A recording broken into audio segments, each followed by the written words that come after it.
Dear friends, అందరికీ నమస్కారం. ఈ స్టోరీ వింటున్న ప్రతి ఒక్కరికి థ్యాంక్ యూ సో మచ్.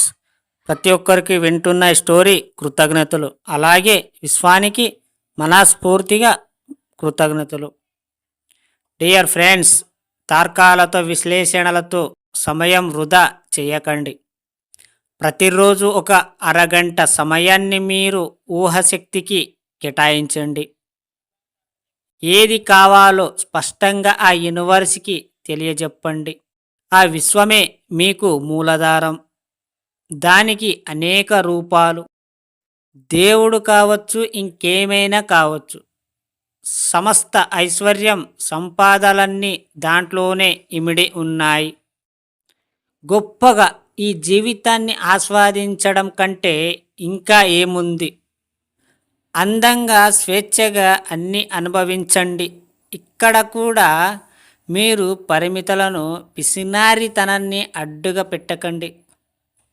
ఎవరి జీవితం వారిదే. ఎవరు ఇంకొకరి జీవితాన్ని ఉద్ధరించలేరు. ఇప్పుడు గొప్పగా అనిపించింది తర్వాత మీకు చిన్నదిగా అనిపించవచ్చు. ఎందుకంటే అప్పుడు మీ ఊహశక్తి చాలా గొప్పగా మారి ఉన్న స్థాయిలో ఉంటుంది. మీరు కోరుకోకుండా మీకు ఏది ఇవ్వబడదు. జేజస్ క్రిస్టియన్ అన్నాడు, అడుగుడి ఇవ్వబడును. అందరూ ఆయనను అడగడం మొదలుపెట్టారు. ఆయన చెప్పింది విశ్వాస్ని అడగమని. అర్థం చేసుకోవడంలో చిన్న పొరపాటు. అత్యున్నత లక్ష్యాలను ఎంచుకున్నప్పుడు మీ మెదడులో అత్యంత చురుకైన హోమినిడ్ అనే జీవం రాసాయనికం పదార్థం విడుదలవుతుంది. అది ఎంత ఎక్కువగా విడుదలైతే అంత ఖచ్చితంగా మీ కలలు వస్తాయి, రూపం చెందుతాయి. మీరు ఏదైతే ఊహిస్తారో అది ఖచ్చితంగా అవుతుంది. కానీ మీరు దాని మీద నమ్మకం పెట్టినప్పుడే.